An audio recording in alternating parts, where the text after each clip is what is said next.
Welcome to Camberwell and welcome to our second British Art Network event. My name's Daniel Sturgis and I'm a painter and professor of painting here at UAL. This research group, British South Asian Visual Art Post-Cool Britannia, was developed from discussions around diversity within the fine art curriculum which we started in the painting studios here at Camberwell about a year ago now. With the current event, Unswamping the River, we focus on 3 British South Asian contemporary painters and ask them to think through how their relationship to painting, identity, race, inequality, and the changing political and cultural climate intersect or are represented in their work. There's also another question that this event perhaps throws a spotlight on. Does painting itself, with its global traditions and multiple histories, and in its actual physical materiality, have a unique ability to capture these personal reflections? Does the medium or cultures of painting offer these artists a particular sounding board for their reflections on racial injustice, suffering and representation, and on an individual artist's journey through their career and the changing political world we live? Before we hear from the 3 artists, Bhajan Hunjan, Hardeep and Raksha Patel, I'd like to introduce you to the artist Kamathi Danka, who will chair tonight's discussion. Kamathi Danka is the course leader of the BA Painting programme at Camberwell. However, the reason to ask Kamathi to frame these presentations and open up the conversation with each artist is twofold. Firstly, for the last 20 years or so, Kamathi's paintings have often focused on explorations of racial conflict and redemption. And you can go see some of his early canvases in the exhibition War in a Babylon, the Community's Struggle for Truth and Rights, which is opening at the ICA in London tomorrow. But the second reason is that Kamathi, through his PhD study and academic writing, has sought to dissect how museums and institutions confront these issues.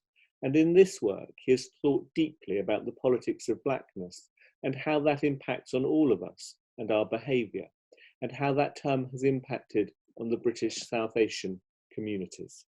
Over to you, Kamathi.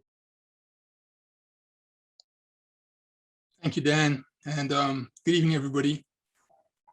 So I think we're probably all aware that race is a tricky subject and one that has been acquiring increasing prominence in UK discourse in recent years, particularly in the wake of the murder of George Floyd and in relation to arts and culture with the tearing down of the monument to the 18th century slave trade Edward Colston in Bristol last year.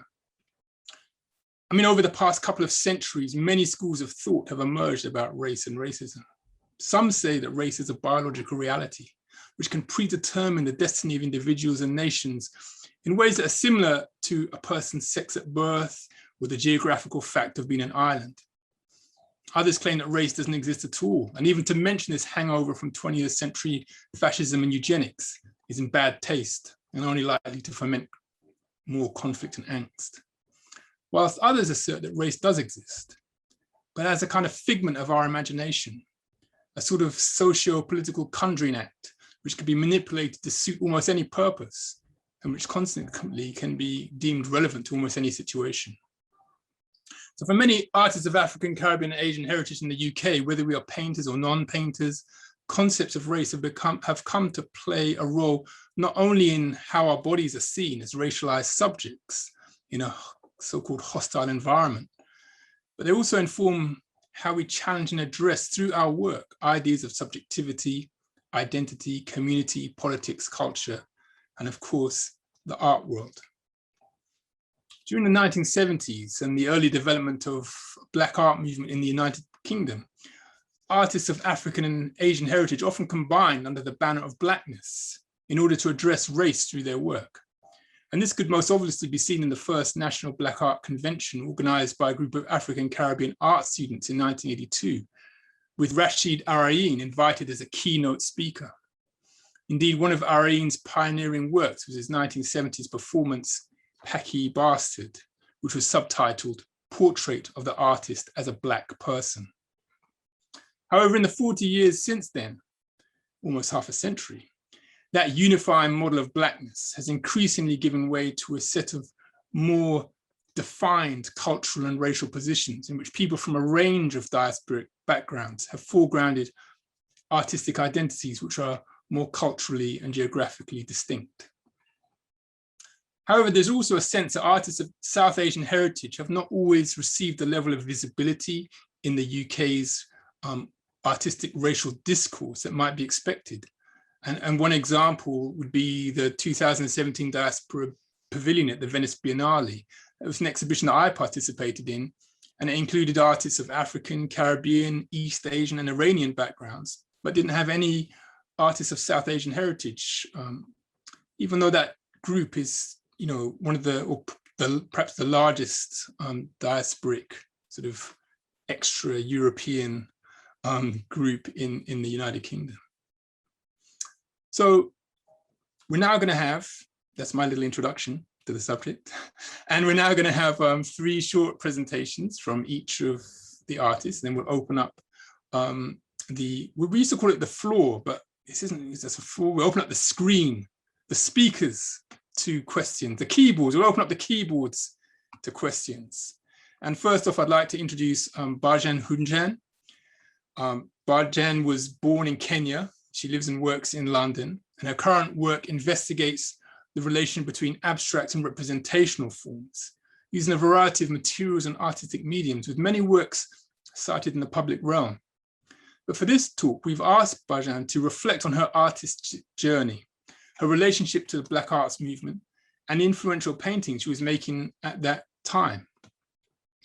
Her recent exhibitions include Arranging, Rearranging at Bow Arts Foyer Gallery and Courtyard, Cornerstone Art Centre in Didcot, Oxfordshire, which is in 2015, Dancing Lines, Glowing Spaces at the Wallingford School of Art and Art History in Oxfordshire in 2007, and Meeting Point, which is at the Leicester City Gallery in Leicester in 2001. So Bhajan, we're all ears. Welcome. Thank you very much. I really would like to thank Raksha, Kamathi, and Dan for this amazing opportunity to talk about my work. I'm particularly going to focus on the paintings which I had done mostly in the 80s, going into the 90s. Prior to that, I studied at Reading University and then went on to do the postgrad printmaking at the Slade School of Art, and also attended Central School of Art around that time because I was always trying to cross boundaries and not sticking to one particular medium. Anyway, so I'm going to talk through images and see how my journey progressed around that time. So I'm going to take you back to a particular time when I was making prints at the Slade, and they were very much quite different from the kind of work that followed. So let me get a full screen on here. So spending time in the print workshop using the medium of etching, but most of the imagery which I was using at the time was really quite about organic shapes, and they were almost like, you know, I was looking at universal issues of humankind. I was looking at creating a language in symbols using color and line. And I loved the technique of etching around that time, and was making huge, big etchings, and also creating surfaces which were quite tactile. So in these images, you would see maybe some shapes that you can recognize, but at the same time, you know, they were quite exploratory, they were experimental, but also I was delving much more into the subconscious. I was looking and thinking about dreams and works of people like Carl Gustav Jung, and sort of looking at spiritualism in art. So it was quite a universal subject matter. After my finishing at the Slade, I went back to Reading. And after taking a year off, I went back to Kenya and returned back to do a PGC. But what I also started doing was, around that time, was I curated a couple of shows, which, in fact, it was one of the first show called The Four Indian Women Artists at the Ayuk Gallery, and another show called Numayish, which was funded by GLA. And also around that time, met up with Simrat Patti, who organized a show called Jagrati, which had work of 13 women artists of South Asian descent. And they include some very well-known names, which we know of today. And around that time, I also was working at a refuge in Reading. I got involved with Asian Women's Group, and slowly actually worked there for the next 5 to 6 years.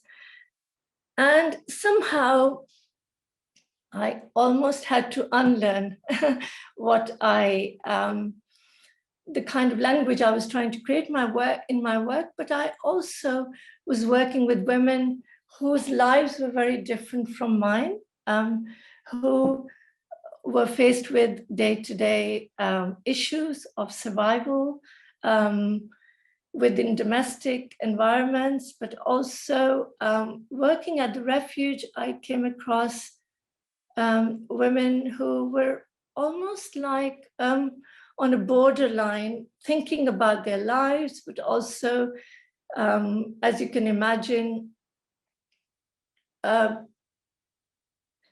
being in a place where they were trying to trying to work out their lives and the direction they was going to take. So it was also a time where I stepped back and I thought, well, I really, at that time, wanted to start painting again.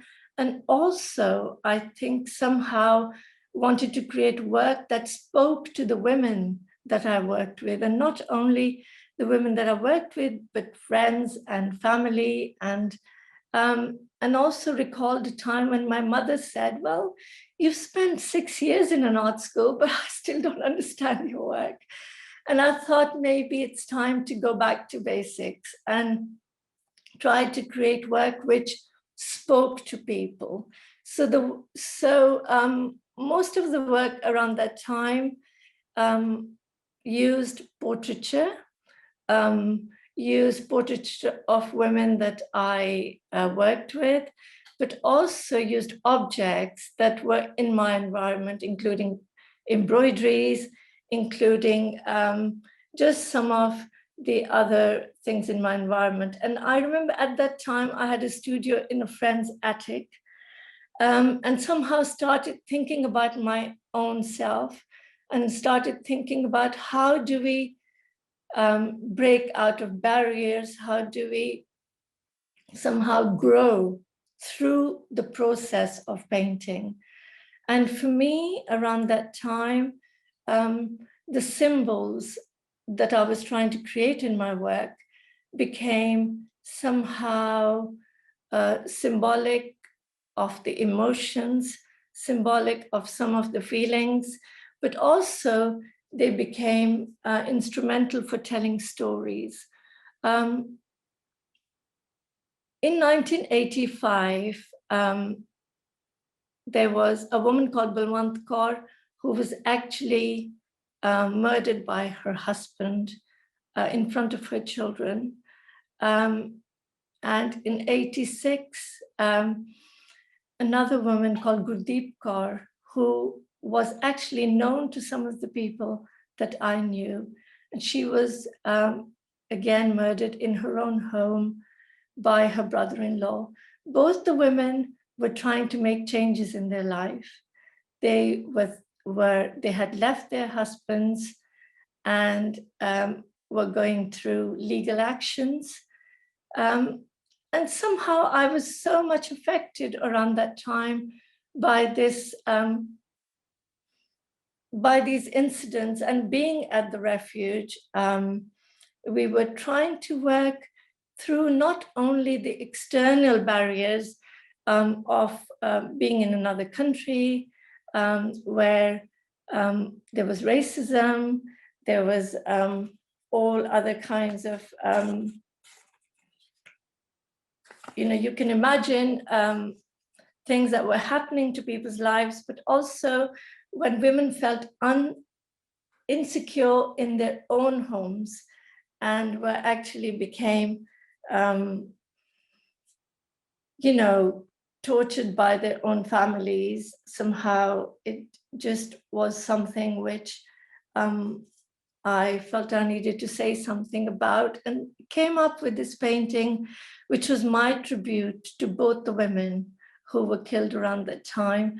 We were also involved in holding protests around domestic violence, demonstrations, in order to empower ourselves and the women that we worked with. And we were in touch with the other women's groups that were around, like Southall Black Women's Southall Black Women's Group. There was the Berkshire Women's Group in Reading.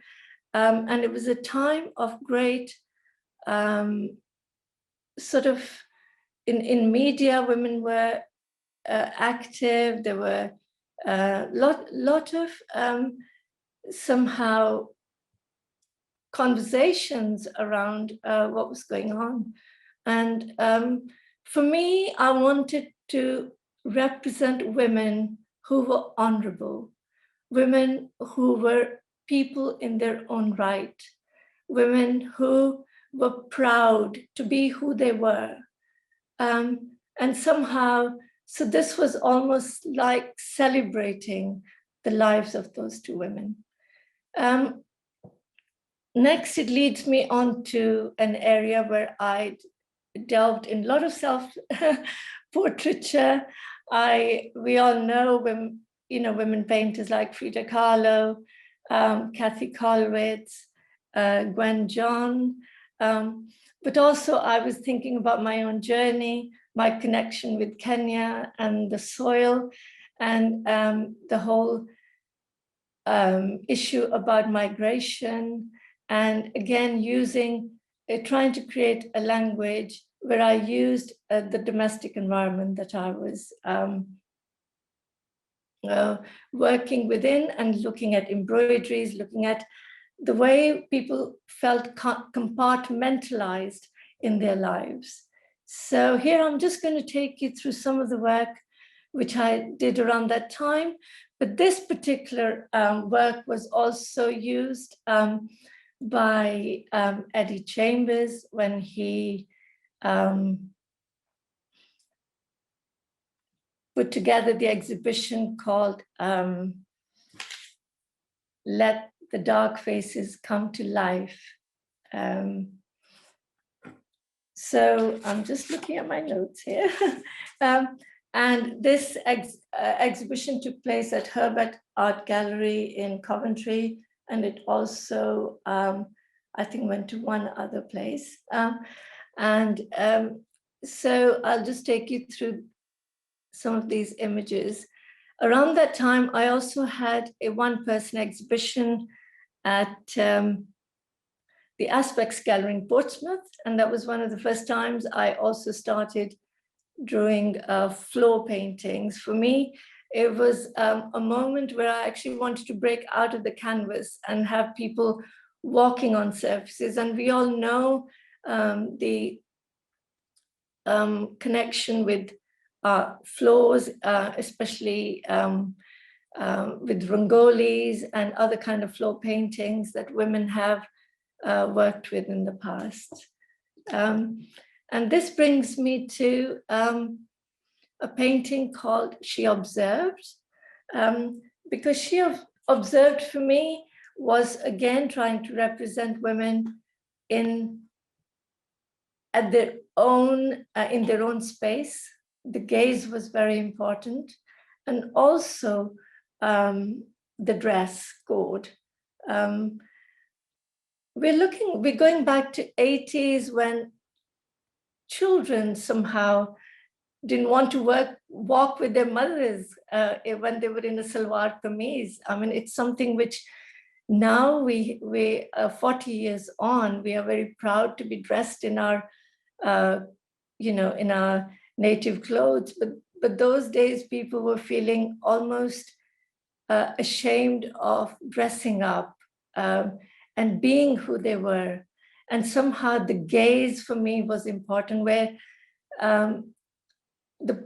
it was, almost saying, well, I am here and this is my place and I will empower myself. I am looking onto the world.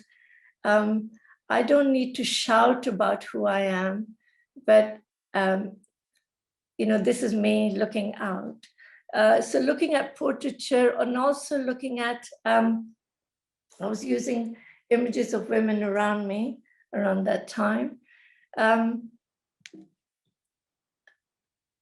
I'm just trying to get to the next one, which is called The Dialogue, trying to keep, and which was, again, this was the first time I had been to India in 1989, yes. And I visited the Taj Mahal. So most of the works around that time were to do with portraiture, but at the same time, the canvases used imagery that took me to places. They were not out of imagination, they were actually existed in a particular part of the world. But also through the work, I was trying to think about my own strength. I was thinking about the conversations we have with ourselves.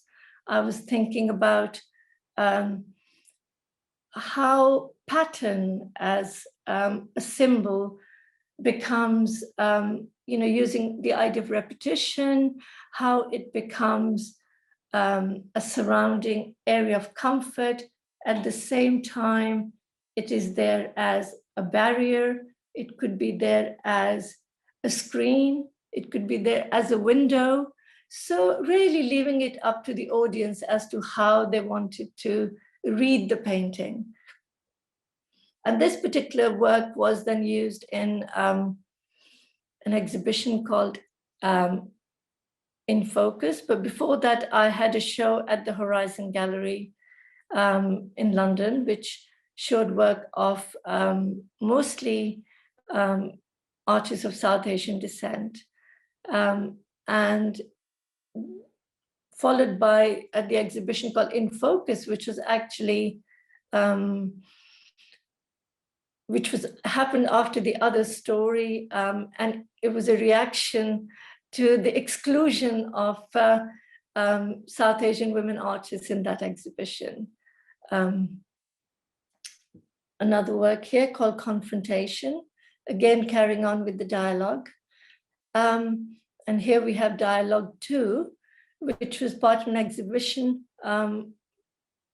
which was organized for the Sawa Festival in Midlands, curated by Joginder Lamba, Amal Ghosh, and some of the other artists living in Midlands. And again, it was looking at the kind of portraiture, but using embroidery, which you can see in the right side of the canvas, but also heavily decorated from a screen which I had in my studio, but also looking at the ways in which we create these different layers to think about our lives. And also, again, about empowerment and somehow creating situations or spaces that we felt comfortable with. Painting called Amrit, which is very different from the other paintings I was doing at the time. I must say that I think the medium of painting for me was hugely seductive, hugely enjoyable. I spent a lot of time on these paintings. They were created over several months, but also in this particular one, I was using the Sikh imagery of that you saw in a Sikh Gurdwara or a Sikh temple, which is the Sikh sword, but also a pot, which there's always water in it, and it comes out on special days.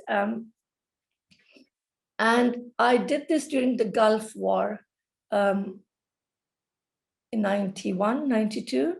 And I was again thinking about when is it that you use force and when is it justified to attack a place and justify conflict. Very different here. In 92, Eddie Chambers organized a show called Black People and the British Flag. And around that time, I had met Said Adrus, and we decided to work on this piece as a collaboration. And the show was Black People and the British Flag, and we called our piece Trespassing. And it was using the imagery of the Union Jack. And this is in another place. The show was at Manchester Corner House. It started there, and also I think it was went to Leicester City Gallery.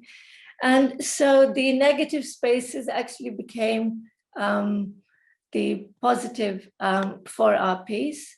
And we used the colors of the Union Jack, but also we're looking at the way in which we could break that, the form of the Union Jack.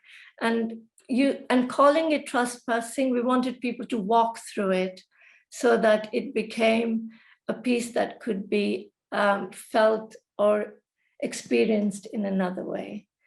And so this brings us back to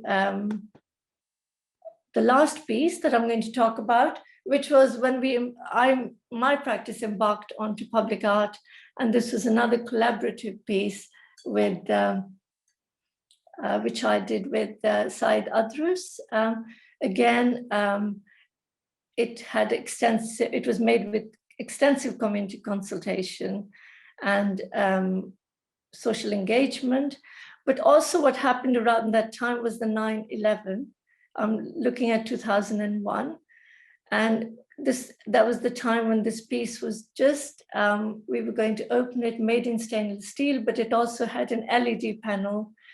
And we put in a lot of quotations which were about uniting people.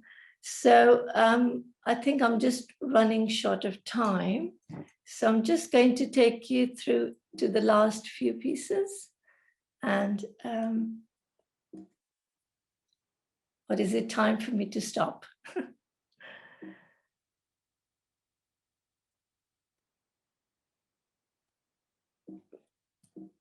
Okay, so I'll stop share here. Thank you so much, Bhajan. That was beautiful, and you touched on so many exhibitions and ideas, which I know that people want to follow up in the questions and will want to think about more. So thank you. I think when it comes to the questions, I think what we'll do is we'll gather them all for the end of the 3 presentations. So if people have questions for Bhajan or would like to ask her anything or Do please type them into the Q&A box, which is on the webinar function. So I think we'll now turn to the next of our speakers, which is Raksha Patel. Raksha is the project lead for this network, and we've been working closely together building these events and discussions. Raksha Patel was born in Leicester and lives and works in London, and her paintings and installations are rooted deeply in her sense of place as she transforms the familiar objects and views to bring out lesser known narratives through the language of visual and material metaphor. Raksha has recently exhibited in Stellatus Revisited at the Site Gallery in 2019, the Royal Academy Summer Exhibitions in 2019 and 2020, The Trouble with Painting Today at the Pump House Gallery in 2015, Forget Me Not at Pitshanger Gallery 2013, and We Were Trying to Make Sense at One Shanty Road, Bangalore in 2013. And she was included in the Jerwood Drawing Prize in 2011. So Raksha, the floor is yours. Hi everybody, I'm going to share my screen in a minute, and the paintings that I'm going to show you this evening are loosely in chronological order, starting from the early 90s when I was a student at Norwich School of Art. So I start with a selection of archive material that influenced my work at the time. These include essays, 2 essays, Hateful Contraries and Transitory Moments, both written by Pratima Palmer in 1984 and 1988. Her writing was influential to me because it challenged the colonialist thinking that stereotyped the South Asian female body. Now, in the 90s, there was a lack of material written on this topic, particularly focusing on Asian women, South Asian women. So Pratima Palmer's work was particularly important to me. The other influential thing was an exhibition that I saw called Black and the British Flag. This exhibition was curated by Eddie Chambers, and I'd seen it at the City Gallery, Leicester in 1994. The exhibition had a big impact on my work at the time because the work I was making at the time consisted of explicit imagery of racial violence. The mid-90s was a fraught time. Stephen Lawrence was murdered. The BNP won the by-elections of Tower Hamlets. But it was also at the same time, it was also the rise of Britpop, with celebrities adorning the Union Jack. So the works in this show particularly scrutinized national pride and gave way to a series that I made in relation to Britishness, nation, identity, and power. In my early work, I felt the need to convey messages through my work, and this related to getting my political opinions out there. However, the type of closed visual imagery that I was making allowed little space for interpretation.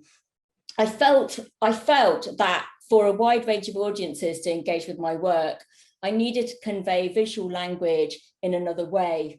And in retrospect, the idea of being between two cultures, this painting is called In Between, was a myth. And it was a myth that I had been fed by dominant voices, visuals that I'd seen in the media. And today I feel that it was lazy and racist set of assumptions to place on young British South Asians, telling us that we struggled to assimilate and that we were fractured and therefore not whole and confused about where we belonged. And although there is no doubt that some people did feel torn, I certainly didn't. I've always believed that both culture and identity are in a continual flux. They change as we do. I found ideas on this supposed being between two worlds deeply problematic, as it was an attempt to strip power from those who embrace their lives and their places of heritage. I felt that it detracted from the individual and became the content of small talk.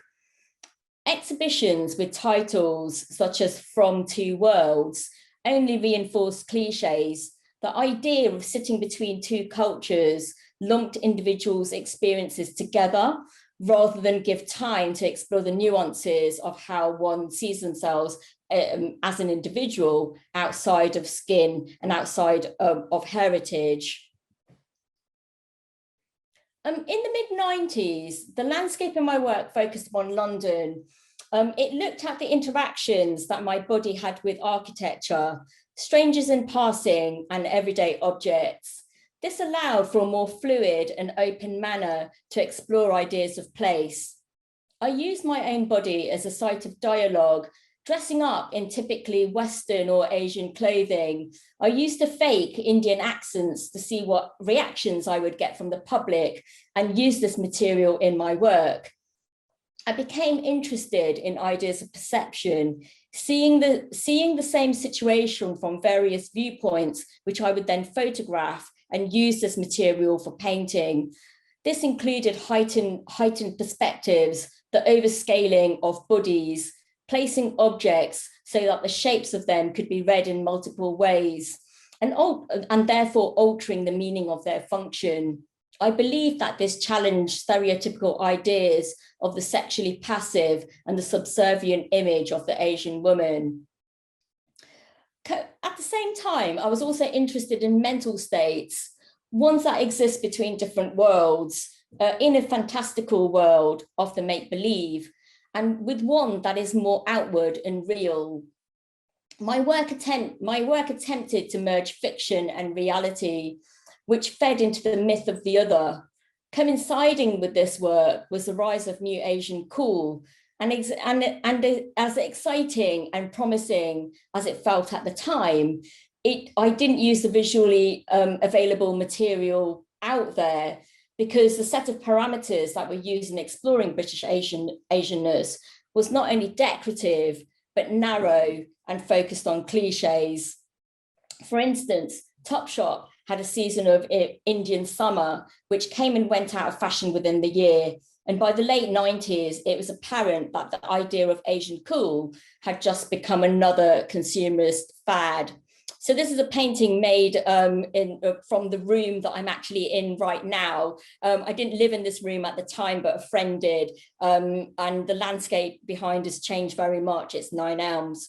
And I'm using different household objects to tell stories.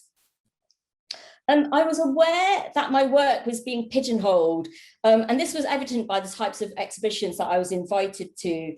I was also conscious that within certain art world circuits, I was seen in a reductive manner, a small percentage of who I am, and predominantly in terms of race. In an attempt to widen my audience and to share the multifaceted interests explored through my work, I began to explore race and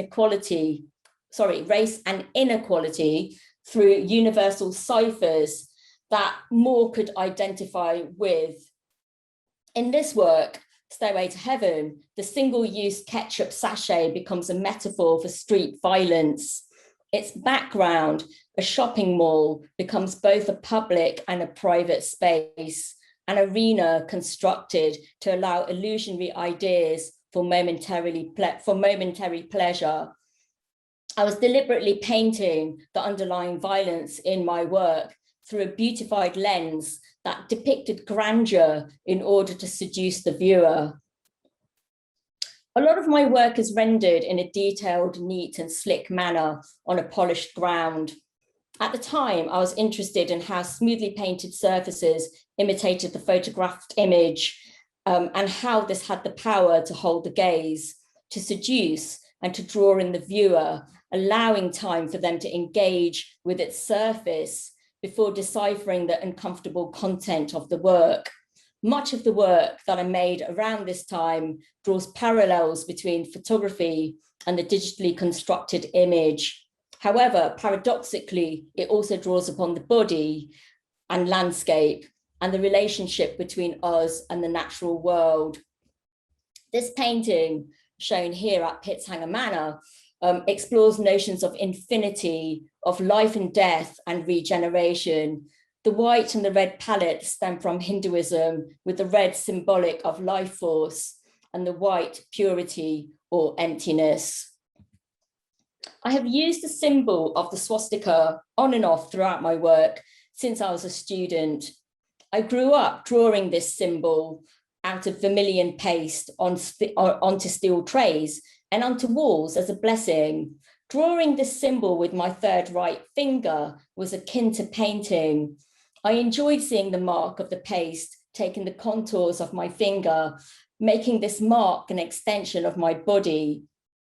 In this painting, I used the ancient symbol of the sun and to some degree want to reclaim what it stands for in the West and its associations with fascism. On my trips to India, the swastika became an image of familiarity and of safety. I would see vibrant mounds of vermilion powder outside temple, and the pigment would dissolve into paint with water. This transformative effect of solid into liquid, and in this case, in the painting, of light into a symbol, resonated in many levels in that matter is not fixed, it's mutable and alters as our identities do. Since 2016, my work has come full circle in exploring race and identity overtly. This is partially related to Brexit and the rise of race hate, which is reminiscent to the violence experienced during the Thatcher years. Related to this is the housing crisis, and with the closure of many artist studios, it has had a destabilizing effect in my life and a feeling of insecurity. The painting shows a fleeting moment experienced from a bus journey. It's based on a recreation of a childhood memory. The image encapsulates the romantic European landscape, the stark beauty of winter with its crisp purity, silent. Our attention is taken to the flapping red flag that celebrates the contents of this prefab building. The painted static moment that we see here allows for closer inspection of this space. A swastika painted on a place of worship is no longer a source of solace, but one of deep discomfort as our eyes move towards the racist graffiti to the right of it. NF, for those of you who do not know what it stands for, is National Front. And it was Britain's far-right party and the forerunner of today's EDL. My recent work attempts to revisit my childhood and to document the localities that I grew up in before they vanish. My focus is on the Highfields area of Leicester. In the 1960s and the 1970s, Highfields was a diverse area, as it is today, yet historically it was an area of anti-racist protests and marches that fought workplace racism. The NF, who were also challenged, were resident in this area. So this is close to the area where I grew up in. The East Midlands was the centre of engineering, clothing, and the hosiery industry. This fell into decline in the 1980s, creating unemployment and fragmentation within the South Asian community. My recent work attempts to revisit this time, exploring the emptiness and sites of dereliction and using these as metaphors of neglect and loneliness. However, paradoxically, these spaces are coupled with a movement of vibrant fabrics that depict energy, fluidity, and versatility. The textiles in this work have become a permeable barrier between different spaces, both outside and inside. The translucent layering of these disparate elements reflects on the past and the present. Multiple spaces are seen across one plane. This includes migration histories, as well as architectural spaces connected to transience and ideas of home. The motifs of palaces and of lotuses found in these patterned textiles of this painting and the painting I'll show next reflect upon South Asian history and belief. such as the use of flat lotuses that symbolize beauty that has grown out of dirt. In these two works, British housing estates are shrouded with textiles that appear to have originated from elsewhere. The cloth is an indicator of who has access to different types of housing and housing inequality. The textiles used in this painting are difficult to place. Its patterns are a medley of different sources that points towards the complex identities that we have, our tastes, and how we choose to adorn our houses. Hidden amongst the folds of this material is Ganesh, the elephant in the estate, who once lived within the bastion of post-war neo-brutalist buildings. This painting references a myriad of styles dating from the 1970s. The sofa imitates furniture that might have once been in a sultan's den or from an interior found in Disney's Aladdin. It was a commonly seen item found within working class British Asian households in the 80s. It carried a sense of grandeur with an essence of the Orient that offered a delusional sense of being nouveau riche. Its velour upholstery tells us that it was most probably manufactured on a Midlands industrial estate rather than come from South Asia. The polyester floral drape is a vintage Laura Ashley, reminiscent of the politely rural, giving a temporary escape to the world of manicured gardens. The mixture of fabric, clothing, plants, and the palm are ciphers of the woman's identity and heritage, who she might be, how much of her identity is constructed, and what it means to be sat on the outside. She reads a book featuring the cardamom plant, which is another one of my paintings made for the Royal College of Physicians, which was a commission that explores the historic exploitative trade of spices. This work comes directly from a photograph taken in the Highfields. Coincidentally, this site was opposite the house that my father first lived in, with several other newly arrived men from the Indian subcontinent in 1966. And for those of you that don't know, those early days, many people shared a room, and you might share a room with strangers and be sharing your bed on a timeshare, doing day shifts and night shifts. So I finished my talk with a quote by Cecilia Nasta in Sam Selvon's Lonely Londoners. Although the majority of colonial citizens held British passports and had the equal rights of residence, by 1958, racial disturbances had begun to erupt. And with the passing of the Further Immigration Act in 1962, an explicitly exclusionist government policy emerged designed to keep coloured citizens out. Selvon frequently draws upon our attention to this volatile atmosphere as the room-based existence, which his characters lead, become a powerful existence to both inside and outside British culture. That brings us to the end of my talk. Thank you so much for listening. Thank you, Raksha. Thank you very much indeed.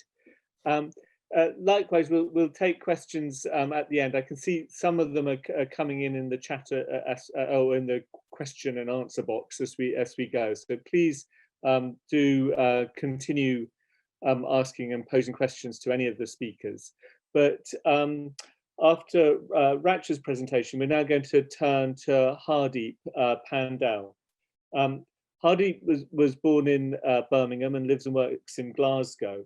And Hardeep's works predominantly with drawing and painting, but also uses film, sound, and his voice as well to transform feelings of disinheritance and disaffection into generative spaces that bolster interdependence and self-belief. His work is imbued with acerbity and a playful complexity, at once confrontational and reflective. Hardeep is currently in the British Art Show 9, which just opened at Aberdeen Art Gallery, and which travels on to Wolverhampton, Manchester and Plymouth over the next year. So hopefully people will get a chance to see Hardeep's work in real life soon. Over to you, Hardeep. Thank you. I'm going to share my screen now. Yeah, so I'm just going to give a brief overview of my work and go into some examples and draw out some themes, and hopefully these will connect with Raksha's and Bhajan's presentations too. So I'm just going to reiterate my artist statement. And this is something that I do periodically, and it's always written in the third person. So Hardeep Pandhal works predominantly with drawing and voice to transform feelings of disinheritance and disaffection into generative spaces that bolster interdependence and self-belief. Applying practices of associative thinking, his research-led projects exhibit syncretic strains of post-Brown weirdness. And that's a fairly recent coinage of a phrase that I've come up with. Across media, his works are imbued with acerbity, sort of directness, and playful complexity, at once confrontational and reflective. And hopefully this claim will be evident in the works that I present now. My relationship with my mother has arguably had the greatest impact on my work. My efforts to bridge the cultural and language barriers between me and her, she doesn't speak much English, and I've only recently begun to learn Punjabi, have resulted in our collaborative knitting and stitching works, which are created in the family house.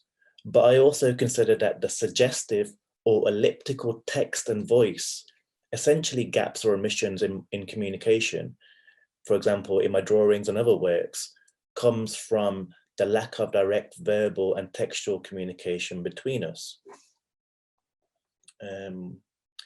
So I'm just going to go through quickly show some examples of works. That's a textiles work. This is an image of me working on my animation tablet, a drawing tablet. And I learned how to make animations by watching YouTube tutorials. And this is an example of a video installation. And this is an example of a more recent drawing to give a sense of like the tone and the sort of style that I'm kind of work with mostly. So I'm just going to go into a detail about a specific sort of series and recurring motif. So I'm talking about Sikh sepoys, colonial soldiers, and this was sort of a series I started after learning about their history and sort of repressed colonial history. If people are not aware by now, many brown and black soldiers served in Britain in the 2 world wars. When I started drawing them in 2010, I didn't want them to be easily read as white gilt currency. So I thought I'd make them less appealing and less institutionally recuperative by simply drawing them as cartoons. They deliberately invoked the Danish cartoons of Muhammad, which circulated a few years before. I was thinking about the way in which Sikhs were mistaken for Arabs following 9/11, and I wanted to mock how limited white perceptions of brown people were. This also got me thinking about inter-religious relations in India pre-partition, which seemed more harmonious by some accounts or some elders' accounts. Unlike real war monuments, the soldiers in my drawings wield guns that are flaccid, and their beards mask clear facial expressions that would betray either their disaffection or loyalty as sepoys, but they look generally adept as fighters. The drawings are simultaneously satirical and celebratory. In this way, I hope to shed my perceived claims to innocence and be honest about my own conflicted relationship to my Sikh heritage and the various interpretations of codes of honor related to it. I am not a practicing Sikh in the strictest sense, but I believe I should translate what I know and respect about Sikhism from both a political and spiritual perspective, as the two seem at somewhat odds. And here's another example of a Sikh soldier drawing, and again a more elaborate sort of recent work in which the colonial sort of soldier figure recurs at the top left, but as a headless horseman in this case, which I'll go on to describe in more detail shortly. So as Priya Otwal observes in a recent revisionary account of the Sikh Empire, commenting on the roles of its first leading figure, Maharaja Ranjit Singh, and the role he played, British commentators from the Sikh period were extensively influenced by Orientalist understandings of India. They may well have viewed Indian people, culture, and society as being of scholarly, political, or even romantic interest, but many nevertheless saw Indian civilization as inherently inferior and backward compared to Europe and the West. Company officers of this mindset only valorized those Indians perceived to be most like them. And so it was unsurprising that they championed Ranjit Singh, the Lion of the Punjab, for his strong rulership and active embrace of a military alliance with the British, while largely deriding his heirs for their supposed weakness. In the language of Orientalism, the first Maharaja had the merit of having overcome the traits of typical traits of Asian men, for example, decadence and effeminacy, key tropes in the opposition set up between the rational Western civilization and the sensual civilization of Eastern peoples. Otwal continues in a later passage saying, despite the strictures of the Sikh faith about men and women being societal equals, such ideas had not sufficiently penetrated into the political sphere to enable Sikh queens to rule as independent sovereigns.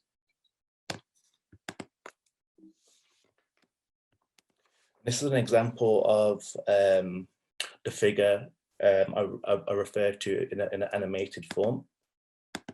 Distribution, man. Now I need more pupils breaking boys off like a slimish, fuggish, screwed up member clan. Break one off with a screwed up finger click, screwing up the member's dick. And that's the figure again. I was thinking about acculturation, entering and being affected by dominant culture, and specifically about the effects of the power struggles that took place across the Punjab during the reign of Ranjit Singh, namely how enamored the Sikhs became with the image of the masculine warrior archetype, refined and remodeled after Western European warrior mythologies, and the way this affected the core egalitarian outlook of Sikhism as a result. Having travelled around the Punjab just a few months prior to the show at Tramway in Glasgow, where I exhibited this work, I was struck by how visible the figure of Ranjit Singh had become. Statues of the one-eyed sovereign proudly saddled on his cantering horse abound in Amritsar. These statues are referenced in the motif of this headless Sikh horseman who I mentioned before, and this recurred in the film works and like drawings that I've been making recently. The motif was a conflation of Ranjit Singh, who I mentioned earlier, and Baba Deep Singh, a religious martyr, whose decapitated body, legend has it, continued to fight the Afghan army during the 1757 Battle of Amritsar. I envisage my figure as a prototypical fantasy character who I hope will one day find home in a dark, Sikh-inspired sword and sorcery universe created by me and some friends. Images of auto-decapitation and supernaturally displaced heads are open to multiple interpretations. I like to think of these motifs as conveying emasculation, ejaculation in a sort of speech, oral sense, or orgasmic sexual sense, but also an openness to inexplicable or beheaded forms of consciousness. Essentially, it's about losing one's heads and becoming headless and more egalitarian in spirit. I think my approach to these subjects elicits the appropriate sense of unease I'm interested in exploring, but it requires a lot of curatorial risk and care to make possible. Perhaps my references are seen as too specific. These are examples of a recent video work. And it's a sort of fiction that I wrote, which takes place in an imagined cursed art school where inherited issues of racial and sexual representation emerge. Written by me during lockdown, the two-part video features voice acting from my peers and close friends, rehearsed over webcam and recorded remotely. The first part, visualized as an animated storyboard, drawn and arranged by me, revolves around delicate exchanges between an art student and an art lecturer. References are made to Richard Dyer's book White from 1997, with particular emphasis on Dyer's reading of white femininity in the TV series A Jewel in the Crown of 1984. All of this is conveyed through the fictive research of a student character in my film, who proposes a subjective semblance between white women and South Asian men. And in my film, the tutor character seems to be somewhat hesitant in regards to fully digesting or accepting that claim. The second part records an instructional lyric video comprising rap vocals delivered by me to a horrorcore rap beat composed by Glasgow-based musician Joe Howe, alongside animations made in response by Nottingham-based graphic designer and cartoonist Stephen Sadler. In addition to navigating the discrepancies between oral and official histories, this work explored the reluctance and betrayal felt in the telling of stories around interracial conflict, cultural humiliation, and childhood trauma. In a new work entitled Colouring In, a coming of age story, in parentheses, colorblind edition, I present an urban fantasy across writing, drawing, and sound that tells the story of a brown man on a collective quest to see a black metal gig. The quest culminates in a battle between him and his party and a group of racist black metal fans, climaxing with tentative stomps to the head of the central character. Adopting a textual format of a typical role-playing adventure, I started with writing a short skeletal origin story to a life comic that will be periodically written and illustrated during the remainder of my life. This story does not appear in the exhibition in text form. Instead, I presented 15 hand-drawn monochromatic illustrations, accompanied by music from a limited edition cassette made by the Dungeon synth composer Vandalorum, whose music I describe as a synthetic yet sympathetic refraction of the story and its themes of transformative headlessness, imaginative play, and collective world building. I'll just put in some examples of like fiction and books that I think have been quite important to me in regards to developing ideas around restoring and making myths and fantasy writing. I'm into fantasists who can arrest and transform barriers to speak beyond their respective subjectivities, offering genuinely edifying forms of interdependence in their worlds. These texts bear testimony to the risk-taking necessary for radical restoring. Myths are renewed convivially through the idea of fiction as protest. Traumatic wounds aren't simply erased or healed, but take on the appearance of keloids or open wounds, gradually becoming more monstrous and complex in processes of becoming. They confront and work through emotions caused by dispossession and dislocation. Much of what I seek in fantasy fiction has been nurtured by the critical work of Toni Morrison in her book, Playing in the Dark, Whiteness and the Literary Imagination, and Edward Said's Orientalism. If the imagination is a battleground, we need to understand that fantasies of race, difference, and darkness do influence policies of oppression. Fiction and reality do converge. And I'm just going to close with an example of a sort of book that I'm currently reading, which sort of explores ideas of fictioning and towards in art practice. And this is a book called Fictioning: The Myth Functions of Contemporary Art and Philosophy. And I've been thinking a lot about the rhetoric of institutions in trying to sort of address issues. And I suppose I'm interested in like going beyond the rhetoric and writing new things in my work. So that's me done. So I'm going to stop sharing now. Thank you very much, Hardeep. Thank you. I really appreciate that very deep presentation. Indeed, the presentations of all three of our guests today. Before we open up questions for the floor, and I know that people will be very eager to give some questions to you guys. I just wanted to ask a few cheeky little questions of my own, which may or may not contribute to the debate. See what you make of them. And I'm going to kind of take them in the order of the speakers. So my first question is for Bhajan.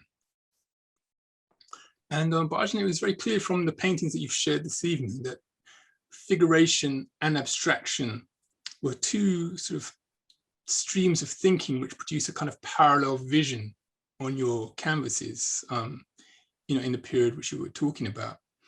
But you know, having done a little bit of research into your practice, obviously, I can see that in recent years your work has become increasingly invested in the sort of abstract and symbolic motifs. And I'm just wondering if you could take a moment to reflect on why you've not been tempted to revisit figurative representations of the body in recent years. What's made you turn away from, or not turn back, perhaps? Actually, Kamathi, I have been thinking about going back to figurative work. Tell us about it. That's a really interesting question, because somehow revisiting the work, you know, I've kind of thought maybe I ought to sort of indulge back into it and look at it, because somehow, I guess, because of a lot of public art projects that I was involved in over the last 10 to 15 years, somehow it went into that. But some of the present works in paper that I've been doing have been very much, you know, looking at abstract works. So yes, it is something that I do think about. And there is a possibility that I might actually return to that. Okay. So it seems like I've touched something. I think you have. There in your, I mean, I think I mean, obviously it's very important. I think a lot of artists, I mean, Raksha, you talked earlier about pigeonholing, and I think obviously a lot of artists like to kind of keep on reinventing themselves, because partly you maybe just get bored of doing the same thing. So it'd be really interesting to see what comes next from your practice. So my next question is for Raksha. And Raksha, many of your work, such as your most recent painting, the one that you're sitting in front of right now, The Yard, have some quite kind of powerful symbolic meanings. And that painting in particular, you know, it's embedded with quite a strong social message critiquing a complex relationship between, you know, textiles, housing, social class, race, and gendered identities. Yet you've kind of acknowledged that such messages now in your work, perhaps not when you were younger, are conveyed in quite a subtle kind of way. And I'm wondering if you could maybe speak about your relationship to the way viewers might understand or decode the sort of messages which are embedded in these paintings. That's a really interesting question, Kamathi. Thank you. Yeah, I think it's a big question. I think I've got to a point where, or I did reach a point where I didn't mind how the works were being interpreted, and different people would bring different things to them. And I certainly noticed it every time we'd have an open studio, which I had for many years, and random members of the public would come in and bring their different kind of thoughts to the work. But I think I feel now that I'm working more at home, and I have done for the past year and a half, the ideas are becoming more, the dialogues between me and the work more than it is with kind of wider audiences. And I think I've reached a stage where I'm being quite specific into what is being conveyed, or what I would like for the work to be read. So in the case of this one, you know, there's a specific thing that I was thinking of, and that is like using the fabric to act as a bridge between two different things, so that the pathway that goes through this painting kind of acts as a channel, or acts as almost like a not only a path, but it could be seen as a river, an opening, and then there's a gap that's kind of bridged between. And then you know, and I think in this work it's quite obvious, and in other works it's kind of you know, things are quite ambiguous. But I think going back to your question, the imagery is not closed, that it's only read in one particular way, yet it's not open enough for it to be interpreted in multiple ways. So I'm kind of hitting the balance. And I think the way that the work is evolving now is that I'd like it to become a little bit more surreal than it is, and maybe introduce elements of sculpture. So the idea I have for this one is to actually have a real sari, paint on it, and kind of have, you know, have it placed site specific in a place like this. So it kind of we start to kind of think about a bit more about what painting is, and this kind of more of an expanded sense of painting where it becomes other things like installation and sculpture. I'm not quite sure if I've answered your question. Yeah, no, definitely you have, you know, and it seems like that I suppose one of the things about your work anyway, and indeed all three of you, is that the work is complex. And I suppose in some respects, even if you try to sort of close off avenues of interpretation, the work sort of escapes from that in any case. So it's always a kind of different, I suppose, an interesting relationship, isn't it, between what we think we're doing when we're making work and what we think might happen when it sort of goes out into the world. Exactly. And I think sometimes, you know, I finish a painting and I don't know actually what it means until, you know, a year or two later. And it also takes a year or two for that idea to brew in the first place. Loads of ideas come to mind, but I feel like they're not kind of cooked enough, if you like, or they don't make much sense to me. So once they kind of make some kind of sense, I can paint them. But then, like you said, what emerges is like, you know, it's like painting is like magic, isn't it? We don't know really what's going to happen until it kind of takes place, or at least in the way that I work. Okay. Thank you very much, Raksha. I'm going to move on to Hardeep now. Hardeep, thanks again for your presentation. In my eyes, some of your work seems to draw some of its stylistic references from the world of comic books and cartoons. And in particular, I'm reminded of American pop culture from the 1990s, such as Beavis and Butthead, or The Simpsons also. And The Simpsons in particular has a South Asian character, I'm sure you're aware of, Apu, who's been critiqued as a kind of racial stereotype and an instance of brownface. And you've also spoken about, you know, the Muhammad cartoons. I just wonder if you could speak to us more about how the visual aesthetics of your practice might be considered as a form of resistance or counter-appropriation. Yeah, I think in some ways, I feel like the idea of working with cartoon imagery in particular, and it's other artists have done it as well, is to sort of maybe make a comment around what's high and what's low culturally, you know, and yeah, referencing sort of video games or comics or taking that form. And even like with music, like I've been making some rap music, and then I talk about this dungeon synth music. Again, these are kind of like, they're not classical, they're not sort of traditional, they're not like deemed to be high cultural sort of like forms by some people.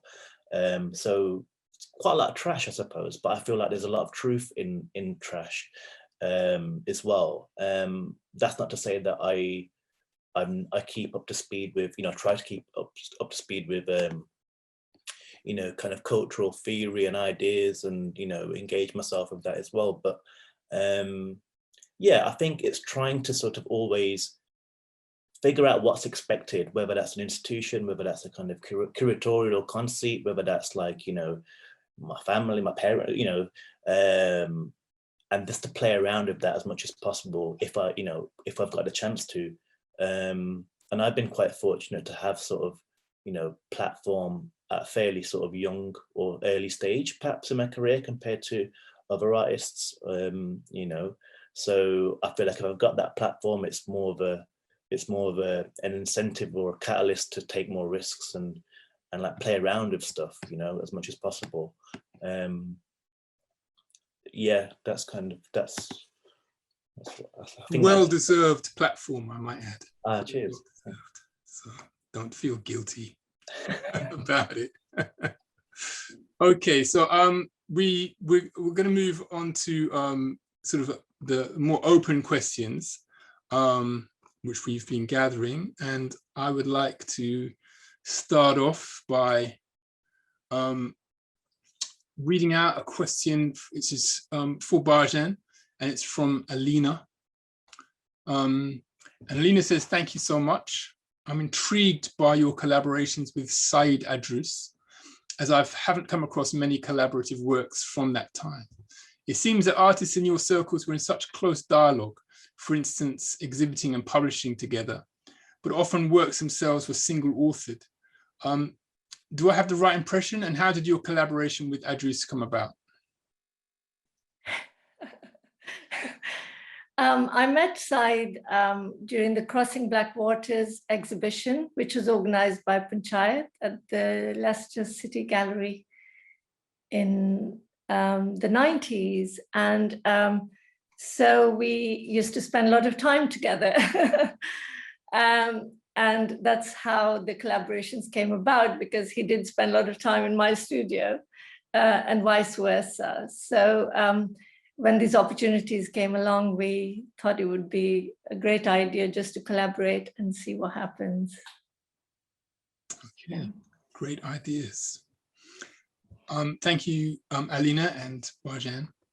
The next question I've got up here is from Meeta, and it's for Raksha. And Meeta says, magnificent work, thank you, especially your recent works of Highfields in Leicester. I wanted to ask if you intend to extend this series by looking at Highfields now, and also investigating the current Leicester diaspora and the influx of Daman Dayu communities and their experiences in contrast to the experiences in the 60s, 70s and 80s of our parents' generation. Oh yeah, thanks, Meeta. It's a really good question, and it's quite a complicated question. I'm not quite sure if I can answer it fully, but so basically, some of the work is been taken from walking around the Highfields now.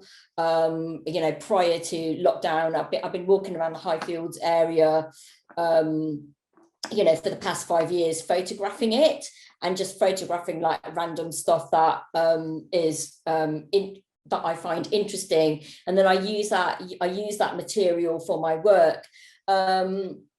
So like what I'm seeing in Highfields is in somehow representing the diaspora that's there today, although what is not happening is that I can't access anyone's house until I know, unless I know someone that lives in the Highfields. So like when I have you know, gone to people's houses that I know that still live in Highfields, I can photograph their interiors, and you know, for instance, I've photographed a friend's parents' house recently, and their parents haven't done their house up since the 70s, so I could capture you know, the furnishings that they had from the time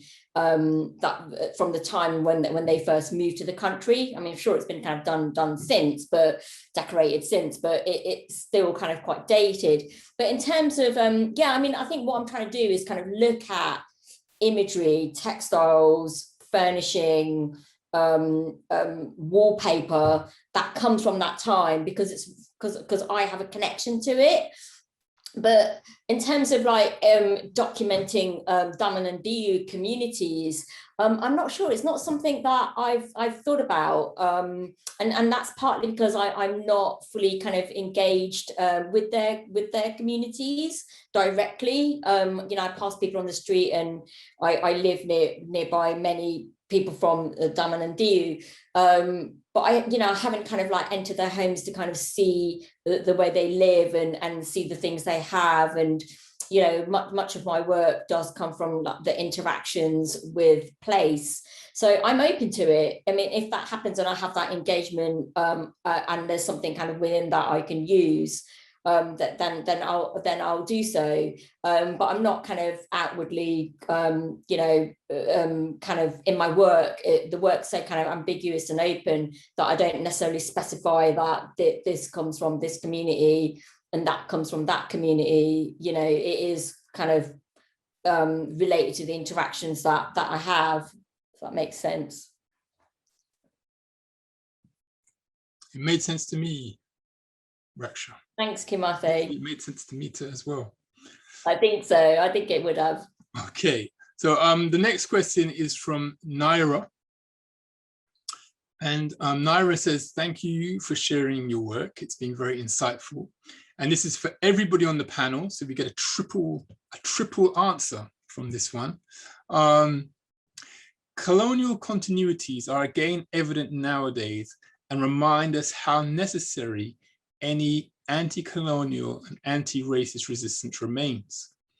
We have seen the role of collectives in the past, like Panchayat, in trying to bring these conversations forward.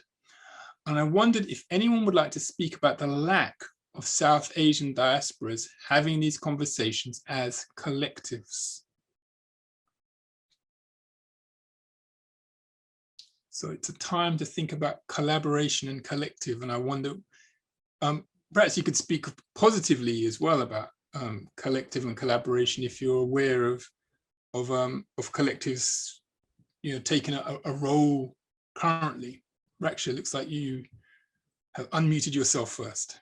No, only because I wanted to hear the last bit of the question again. Okay, so so Naira was saying they wondered if anyone would like to speak about the lack of South Asian diaspora artists having sort of anti-racist and anti-colonial conversations as a collective.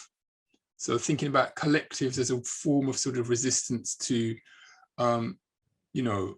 Yeah, I mean, I've engaged with a number of, I'm not a part of any collective. I think that's a personality thing in my work.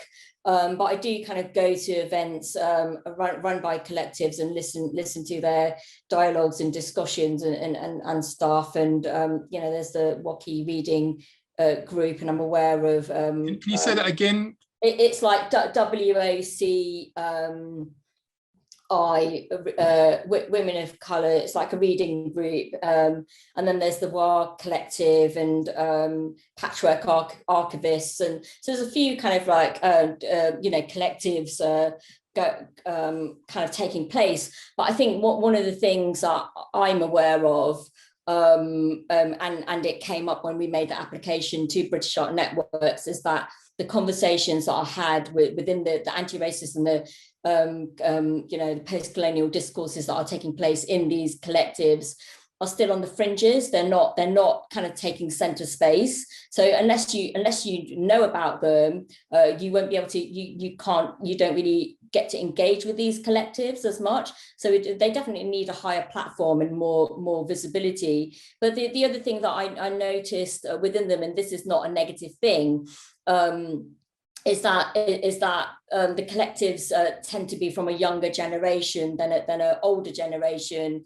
and me kind of being in the middle of both of those things kind of feel like I don't, you know, I'm less able to engage as fully as I like to with the collectives because of this. Okay, so Raksha's claiming age as her excuse. Hardeep, you don't have that excuse. Have you been involved in any collectives recently? Not formally. I suppose like a lot of the work is collaborative, and it involves a bit of deferral in terms of ideas and input, for example, music. And I enjoyed that exchange. I'm in touch with people about specific things like, where, you know, video games or books, or, you know, it seems quite natural, you know, at the moment. But yeah, who knows? I mean, I feel like perhaps when I was a bit younger or earlier in my practice, there was that sense of like what's the word, exceptionalism, particularly if you're you know, visibly the only, you know, person of color or brown person in an art community or in an art school, for example.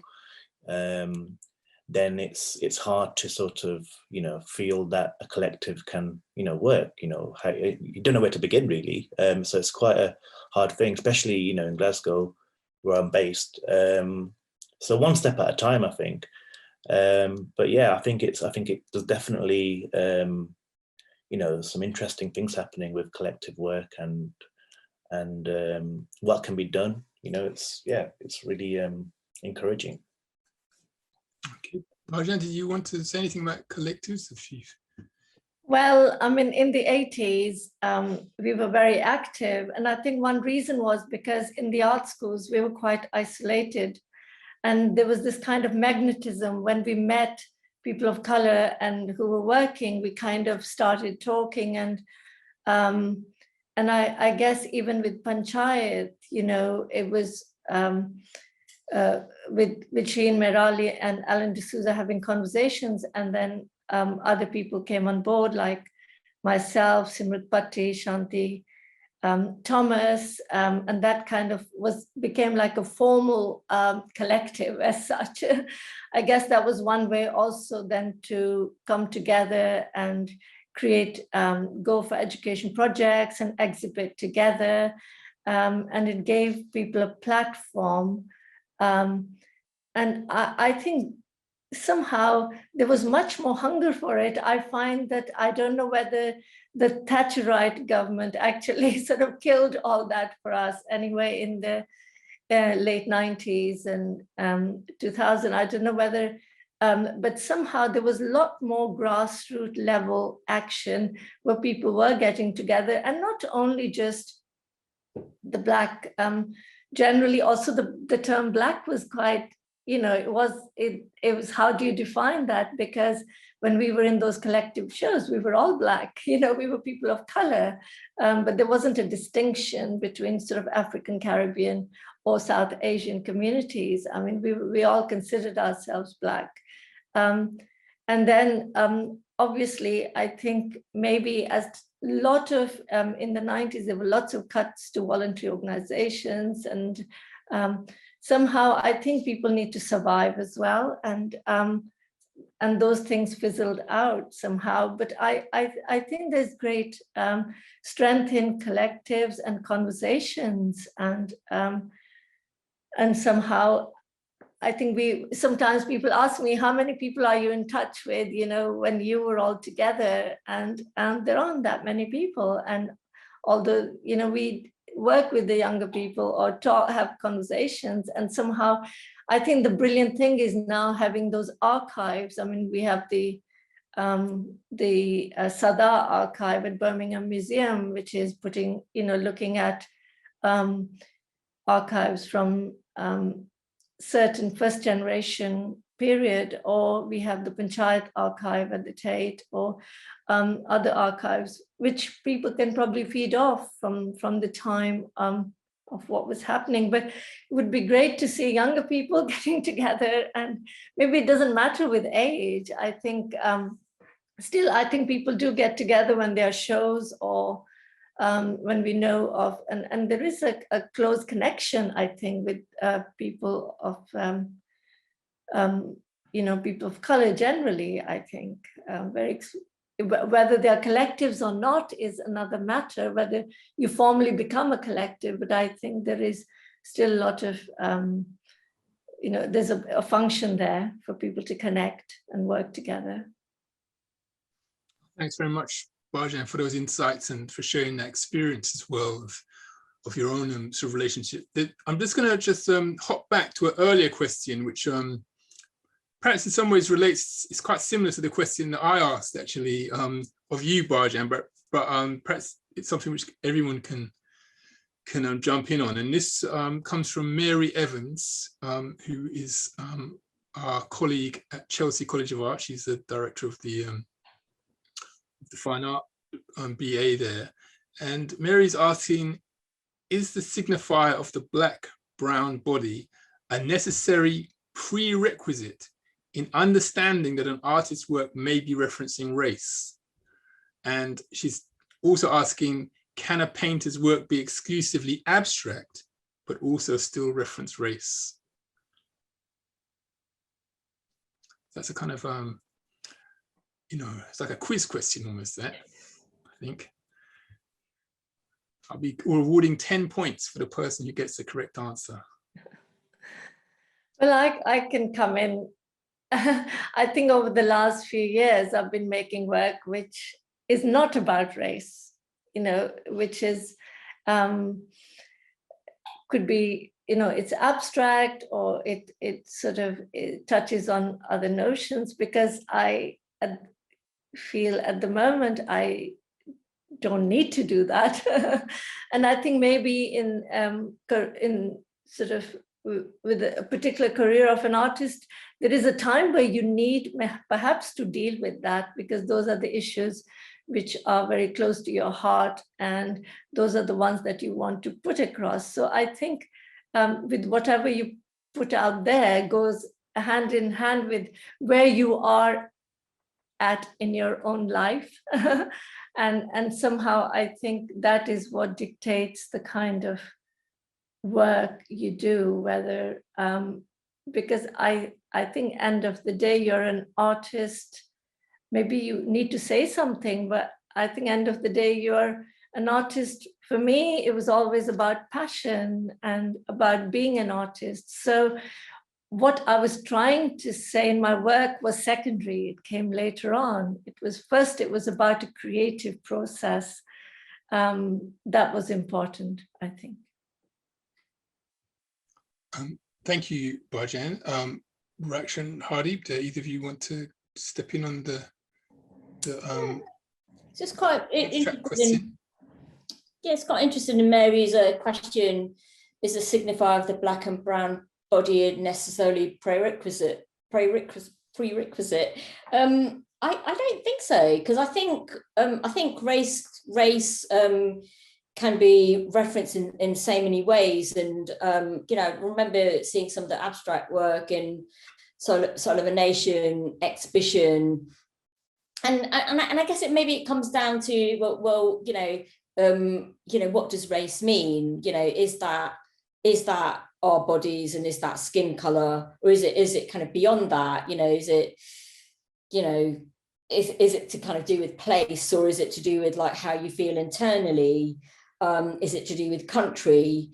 And I think that all those things can be kind of portrayed through other ways, and that's through the application of paint, and how paint's kind of put on a canvas and what happens to it when it's on the canvas. And I think all those things that are that tell us things in other ways without kind of spelling it out through figuration, or by using something that we don't necessarily recognize. And I think that's the kind of subtleties and the nuances that kind of come to the fore when images are made in those kinds of ways, that you don't kind of understand them immediately, but you sense that this work is about race, or it's about pain, or it's about borders and boundaries, or whatever. And seeing Frank Bolin's work, for example, I know Frank Bolin's work's kind of around a lot at the moment, and just seeing how the paint moves across the canvas, and some of it's thick, some of it's thin. I think that in itself, he doesn't use the brown or the black body, but you get a real strong sense of race and place and migration and movement from country and climate, just through the way that he's using paint. I think it's really difficult to put into words, but I don't know if I hope that answers some of Mary's kind of questions. It's difficult to answer, because it's not really, we're not looking for an answer, is it? It's just kind of what's kind of felt through a painting. What do you think, Kamathi?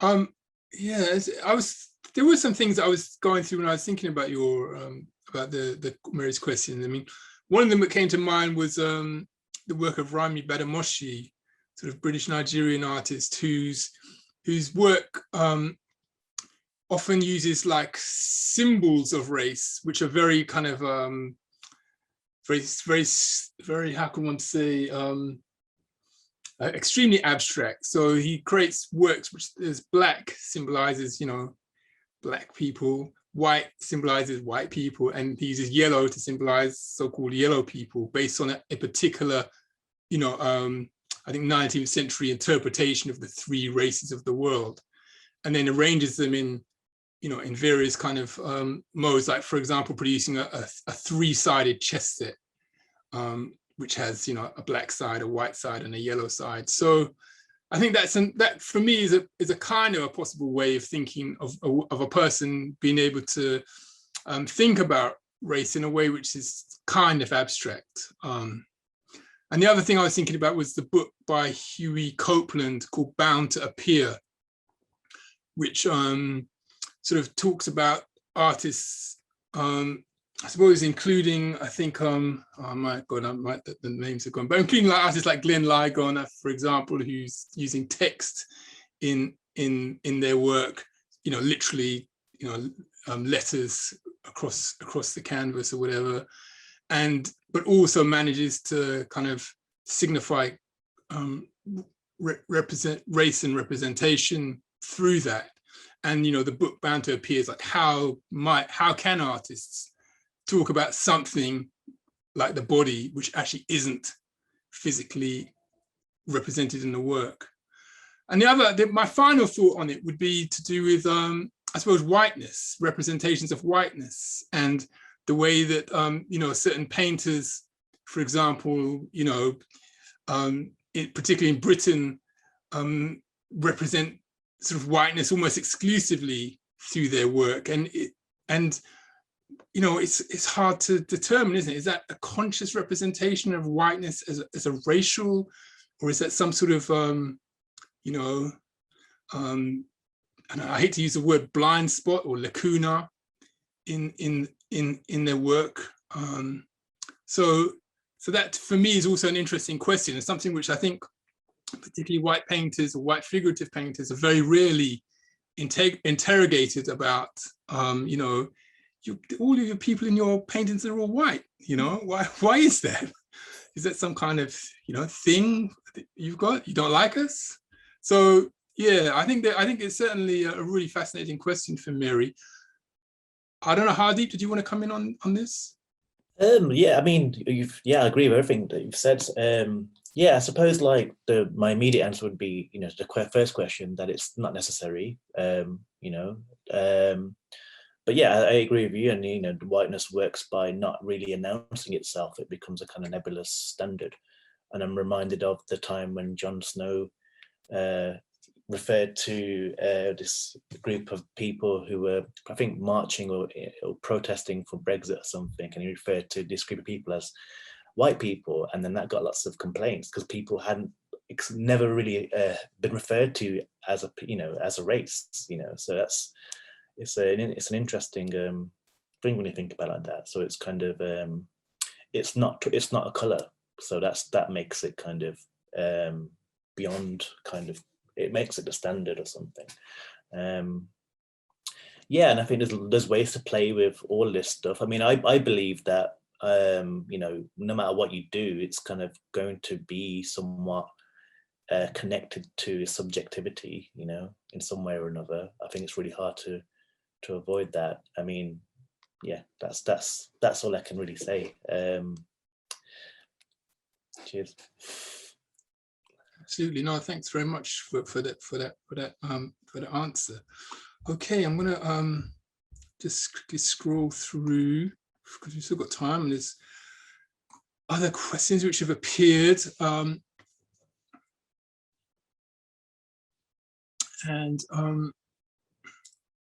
Okay, so I've got one here from Jai, and Jai wants to ask, again, this is for all the artists, do the complex cultural strands in your work make it easier or harder to negotiate the art world in Britain?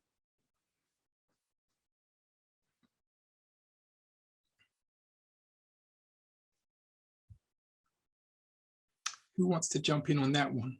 Is it harder or easier? How might you know? It's kind of an interesting one, because it's the kind of thing you could maybe conduct a double-blind experiment on. Like do one. It's like one of the things, like you could have like two art personas. One of them me, and then the other one someone else who just paints kind of Hockney paintings, landscapes. Which one becomes more successful? Or is Hockney's landscapes, perhaps they are complex cultural evocations of race, a romanticization of a particular kind of landscape. But I'm asking you, Hardeep, Raksha and Patel, is it easier or harder? So can you just repeat this question a bit? The question again. I was waffling too much. I'll give it to you again. And it's been a long night, isn't it? It's been a long night. There's a lot of words. We're all flagging and we're all getting tired. We're looking at the clock. Only a few more minutes. Do the complex cultural strands in your work make it easier or harder to negotiate Britain's art world? I think like I felt sometimes that I'm repeating myself or like having to sort of explain, what appears to me kind of like basic stuff. And often I think I've put in kind of like naively, I've assumed that working with curators that they don't need certain background. I'll just assume that they will kind of, if I say a term, I assume they'll go out and like look at it or ask the questions or do the work essentially. But I've proven to be sort of wrong in that assumption because you do have to sort of explain things and like do the groundwork and repeat yourself, and it can be tiring and it can cause a lot of fatigue and a bit of it can be sort of it diminishes your motivation sometimes as well. So but I think like if you can just push the complexity in whatever form and honesty as well, that's the big thing that I feel like I'm kind of more about is just being honest about stuff and like about your own self and what you think things are, and even if that means you kind of like might get into some really murky territory with your work, it's fine if you're kind of saying that this is where it comes from, an honest place. Thank you for sharing that, Hardeep. Raksha, what about you? I mean, do you think it's easier or harder what Jai described as complex cultural strands? Does it make it easier or harder for you to negotiate Britain's art worlds? It depends, because like the art world is so complex, and there's so many different kind of art worlds within the art world, and it depends who you're kind of collaborating or talking or sharing your work with. For me, I think the more complex the cultural strands in the work are, the better, because then that gives the opportunity to kind of to talk about the complexities. And I think maybe I don't know. I think maybe in the past it was less complex, and maybe there was a feeling that your work had to kind of explain to a white audience that doesn't get it, or trying to kind of educate a white audience. And I think personally for me,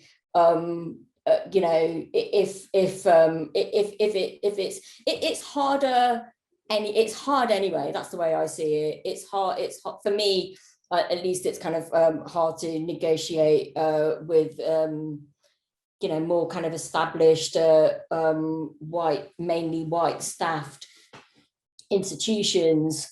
So yeah, I mean, I don't know if I'm kind of deviating from the question, or I think the more complex the better, and whether your work is less complex or not, it's for me, it's always been hard anyway, depending on who you're talking to, and depending on how that kind of whoever you're talking to, the curators, institutions, wish to kind of see your work. I think it's like a two-way thing as well. If they want to accommodate you, and it will be easy for you, and if not, then it's harder. And it's like, where does the negotiation come from?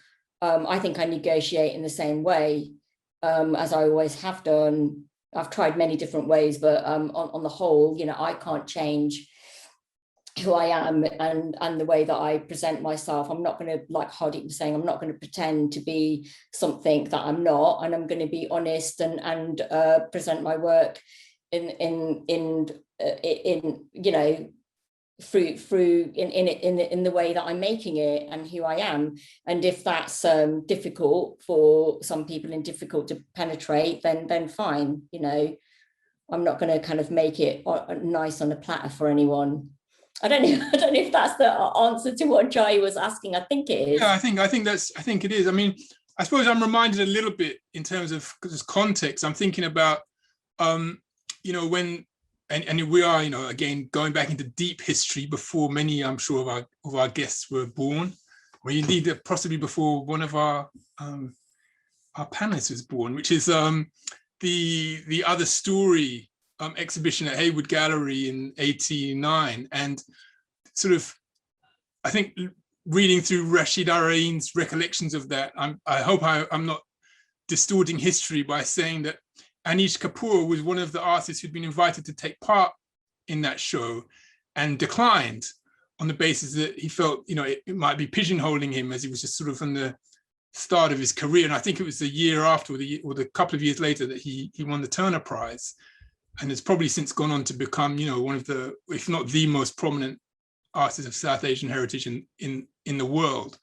And yeah, so maybe that sort of speaks to a moment then, you know, obviously quite a long time ago. But anyway, Bhajan, you know, perhaps you can recall that moment. I don't know. Am I wrong about Anish, Mr. Kapoor, Sir Kapoor?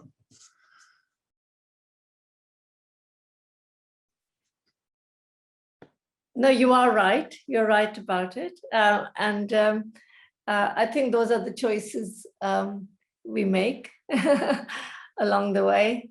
I don't know. I think, yes, it's people feel if they're in a particular collective, or if then they get labeled in a certain way or certain exhibitions, and they want to sort of stay clear of that. Yeah, I think he's quite an interesting example. But then you also have, I don't know, you also have many artists from the mainstream who actually have lots and lots of problems trying to get on any platform, you know. So I think it's quite hard out there anyway. And maybe because if our work deals with race, or you somehow get pigeonholed in a certain way. But yes, I think end of the day, if you're honest about what you're doing, people will hopefully come around to your way of seeing, because that's the strength of your work. I mean, the works that I showed, they were of a certain time, and I still feel that they haven't really been looked at in sort of those kind of, you know, yes, they were in collections, or they were seen in a lot more regional museums. But I think when you're talking about sort of London and those art scenes, or I think that's another ball game altogether. Okay, thanks for sharing that, Bhajan. I just have a, I think it might be one of our last questions. It could possibly be the last question. It's from Marie Claire. And Marie Claire is asking, how can the percentage of art students from various cultures other than European be increased in colleges in the UK so that everyone benefits from cross-cultural ideas and visual culture in the UK can expand? So it's an art school question. I wonder who would like to take on the student art school question. I can repeat it if you like, as it's the last one. How can the percentage of art students from various cultures other than European be increased in colleges in the UK so that everyone can benefit from cross-cultural ideas and visual culture in the UK can expand?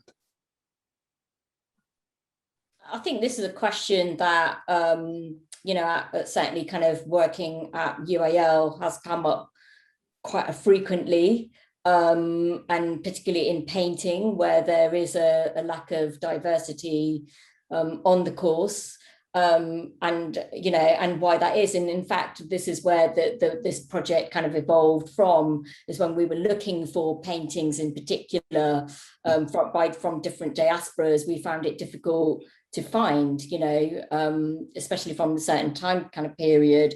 But how can the percentage of our art students, or it's a really complex question.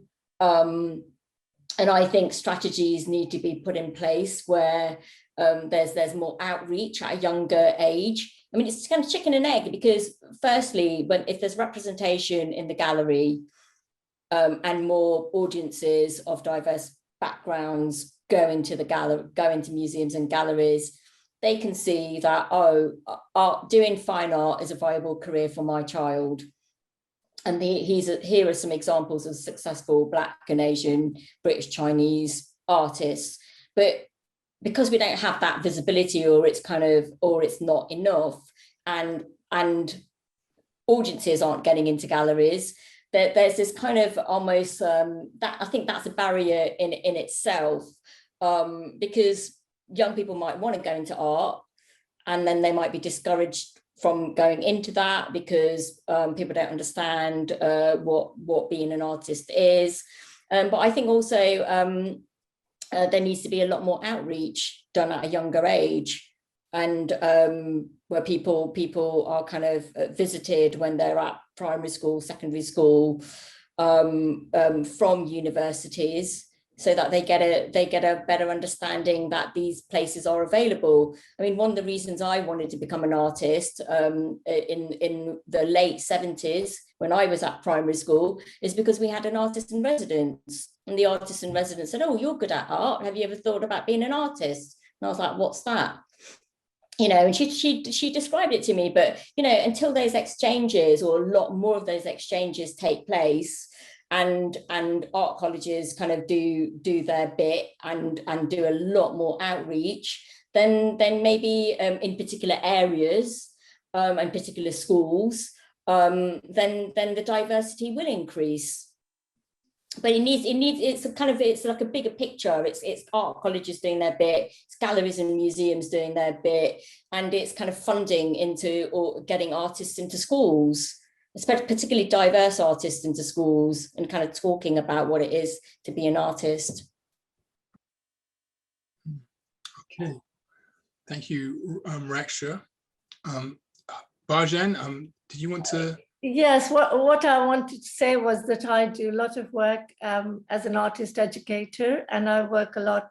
I have a studio with Bow Arts here in East London, and I do a lot of work in schools, and you know, they kind of go out of their way to make projects where students can actually visit artist studios when artists work in schools, and the gallery. And because it's really important for students to see how artists actually earn a living. And when I talk about my work to them, you know, that art is not just about painting, or art is not just about you know, fine art. It's sort of very diverse, and it can spread into lots and lots of different areas. And I know we're particularly talking about art education, you know, in terms of maybe art school education. But I think it's really important for the creative industry to become very broad, so that the students can see that there are different ways that they can go into the arts. It's not just, you know, people still have very traditional understanding of what art means. And I think it's moved on so much, you know. I mean, even if you look at what we've presented today in terms of Raksha's work or Hardeep's work, you know, where you're going into animation and you're going into film and all kinds of other ways. And I think students need to, in schools, need to realize that. But unfortunately, the funding for art courses or even schools is shrunk. I mean, I go into primary schools nowadays, and I actually find that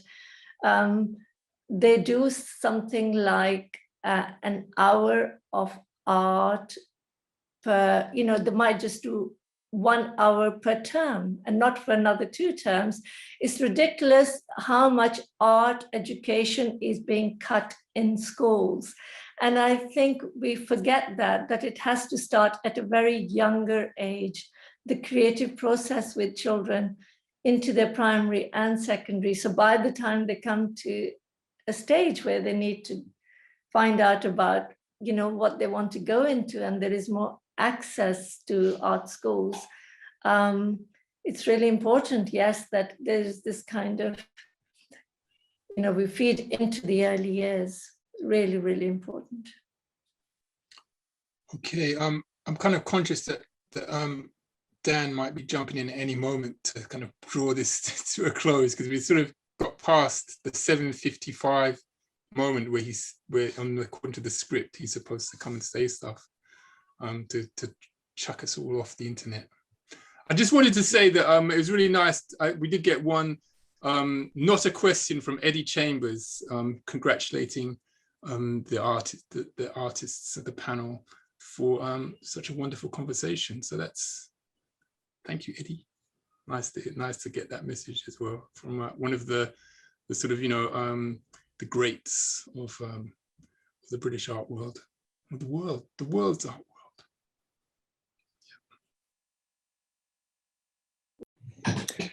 That's correct, Kamathi. It's now, I'm afraid, time to draw things to a close. But honestly, what an amazing series of talks and conversations. And honesty is one of the things that's run through it in a really profound way. So I'd like to thank you, Kamathi, for chairing the conversation so well. But really, I want to extend more thanks, I'm afraid, to Kamathi, to the presenters, to Bhajan, to Raksha, and to Hardeep for the presentations about their work, which was short but very rich and deep. And I know certainly that many of the ideas and questions that have come up tonight will be discussed in other British Art Network's events. Specifically, the discussion around abstraction will be forming the basis of our next event. But it's 8 o'clock. We promised to end on time, and we are. So I'd like to thank the presenters again, the attendees for coming, the Camberwell Public Programmes team who are behind the scenes and helping make everything happen. And to say to everyone here that if you didn't make the first talk, it is available online, as this one will be shortly on the Camberwell College of Art's YouTube channel. So thank you. Thanks very much. Good night, everybody. Take care. Thank you, Kamathi. Thank you, Dan. Thanks, Bhajan and Hardeep. That was great. Really great evening. And thank you for everyone that attended as well. Thank you. Bye. Without the applause, it's not the same, is it? No, we could do an applause if you want.